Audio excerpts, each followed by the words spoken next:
This video is designed to help you start a liquor store business. At the end of the video, you'll find a valuable gift. It's a liquor store business plan that you can download, and will lay down for you, step by step, everything you need to know to start a successful liquor store business of your own. If you are new to this channel, make sure to hit the subscribe button for more videos like this. Before diving into the actions, the best way to start the process of opening your liquor store is to create a sound business plan. This is the researching portion of starting your business.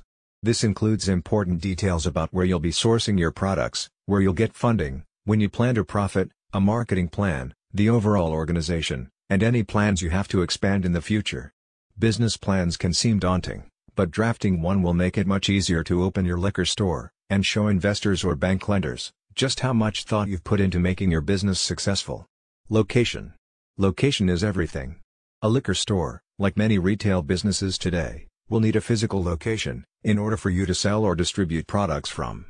You will need to either build, purchase, or lease a storefront that has the adequate zoning and space requirements for your store. Hire a commercial real estate agent, or use a commercial listing website such as LoopNet, in order to find the location that fits your budget, and will help bring in the customers you're looking for. When choosing a physical location, consider elements such as neighborhood, street traffic, sidewalk traffic, and accessibility. You will also need to ensure that the rent and utility costs are within range, to ensure you still have enough money to pay for your employees and suppliers. Permits and licenses for selling alcohol. Permits and licenses are especially important for businesses involving alcohol. Prepare for this step to take a significant amount of time, research, and paperwork. Your business will require a liquor license, which could cost thousands of dollars depending on different factors. Each city, county, and state has different rules and laws you will have to keep in mind when starting your business. These rules may restrict when your license is valid, prohibiting you from selling alcohol on Sundays or before certain times of days, for example. Another important permit is through the Alcohol and Tobacco Tax and Trade Bureau, TTB. This is the office directly responsible for enforcing the laws most affecting your new store. You must register with the TTB and stay up to date in order to follow the industry rules and regulations. Your business attorney should be able to help you further through this step of the process to ensure your store is compliant with all necessary permits, laws, and regulations. The nature of alcohol sales is generally a little more carefree and relaxed when it comes to branding. A name and visual identity will help customers remember your store next time they wish to make a purchase. Your brand is how people will perceive your store, so create something memorable and fun. Launch a website. There's not a business out there today that shouldn't have a website. Establish a web presence for your liquor store by purchasing a domain. Use the website to share important details such as the location and open hours of your store. Include details about your inventory for customers to search for what they like. Have a page dedicated to your personal story and what your store means to you. Providing convenience and a story for people to relate to can ensure that your customers stay loyal for a long time. Build a marketing strategy.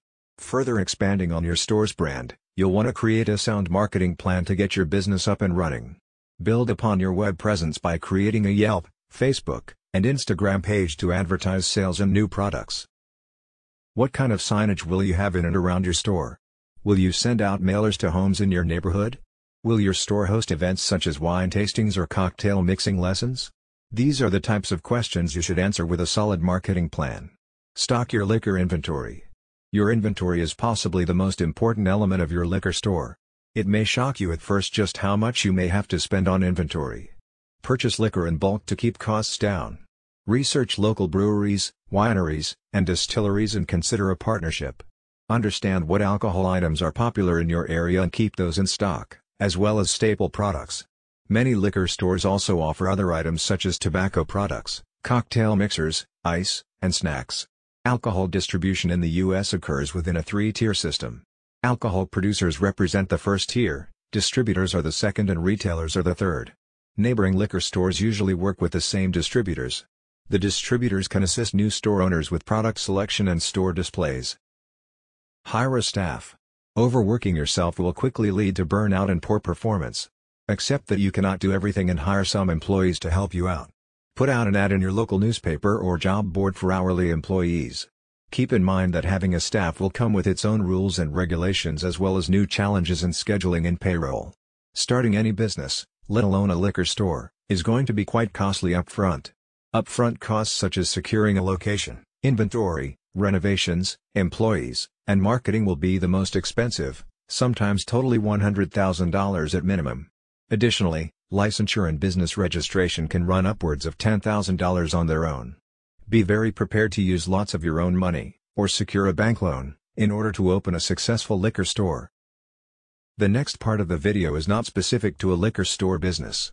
Nevertheless, this knowledge is essential for success in the liquor store business, as well as in any other business. Ignore it at your own peril. Operating a successful liquor store business will depend on the following 4 conventions. 1. A practical plan, with a solid foundation. 2. Dedication, and willingness to sacrifice, to reach your goal. 3. Technical skills. 4. Basic knowledge of management, finance, record keeping and market analysis. As a new owner, you will need to master these skills and techniques if your business is to be successful. Finding a niche. Small businesses range in size from a manufacturer, with many employees, and millions of dollars in equipment, to the lone window washer, with a bucket and a sponge. Obviously, the knowledge and skills, required for these two extremes, are far apart, but for success they have one thing in common. Each has found a business niche, and is filling it. The most critical problems you will face, in your early planning, will be to find your niche, and determine the feasibility of your idea. Get into the right business at the right time, is very good advice, but following that advice, may be difficult. Many entrepreneurs plunge into a business venture, so blinded by the dream, that they fail to thoroughly evaluate its potential. Is your business idea feasible? Before you invest time, effort, and money, the following exercise will help you separate sound ideas from those bearing a high potential for failure. Identify and briefly describe the business you plan to start. Identify the product or service you plan to sell. Answering yes to any of the following 3 questions means you are on the right track. A negative answer to all of them means the road ahead could be rough. 1. Does your product or service satisfy an unfilled need? 2. Will your product or service serve an existing market in which demand exceeds supply? 3. Will your product or service be competitive, based on its quality, selection, price, or location? Market analysis. For a small business to be successful, the owner must know the market.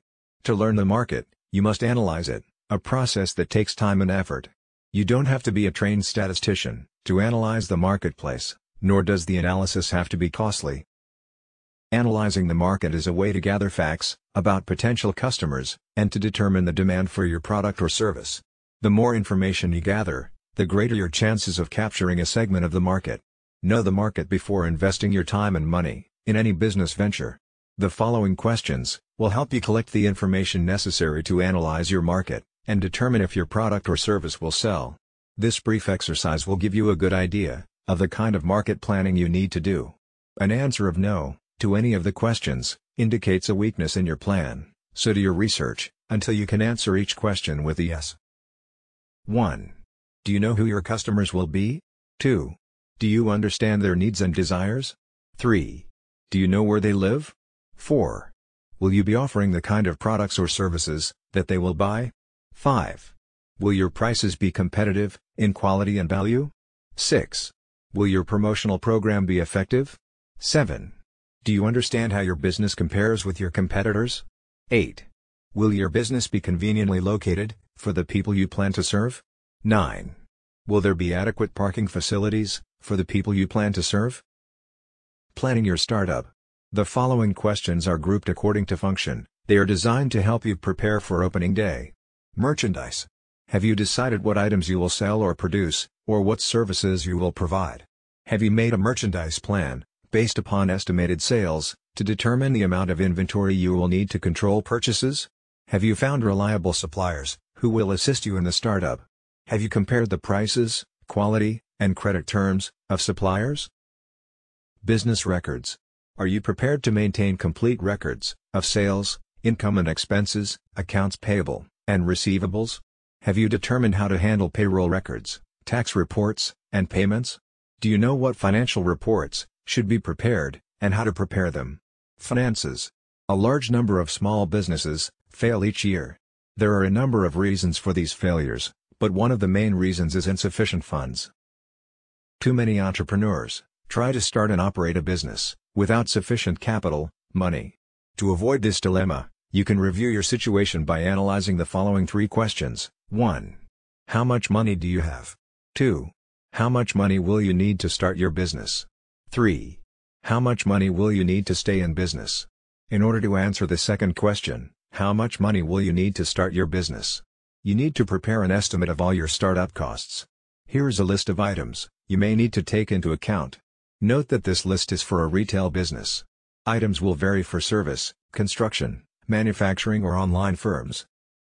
Decorating and remodeling, fixtures and equipment, installing fixtures and equipment, services and supplies, beginning inventory cost, legal, professional fees, licenses and permits, telephone utility deposits, insurance, signs, advertising for opening, unanticipated expenses.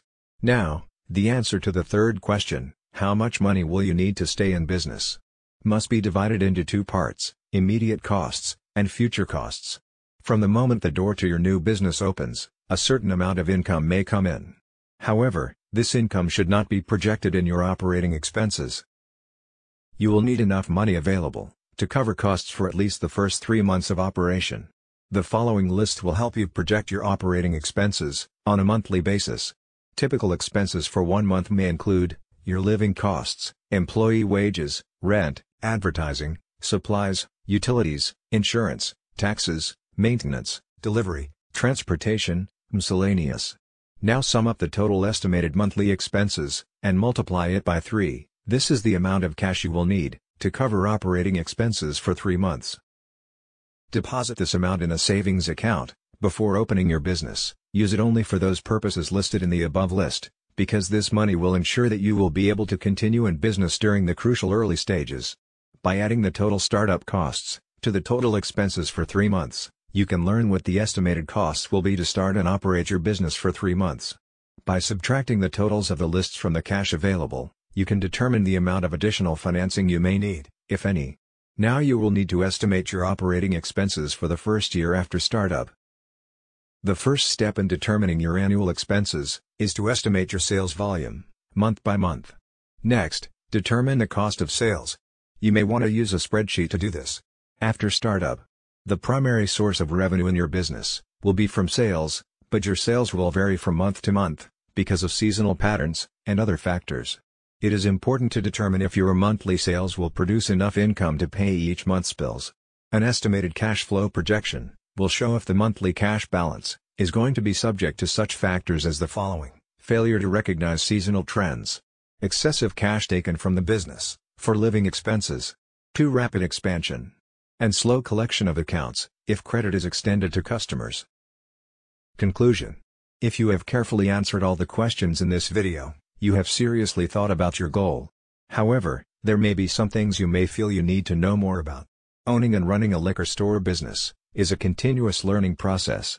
Research your idea, and do as much as you can, yourself, but don't hesitate to seek help from people who can tell you what you need to know. As we conclude this video, it's time you get your free liquor store business plan gift.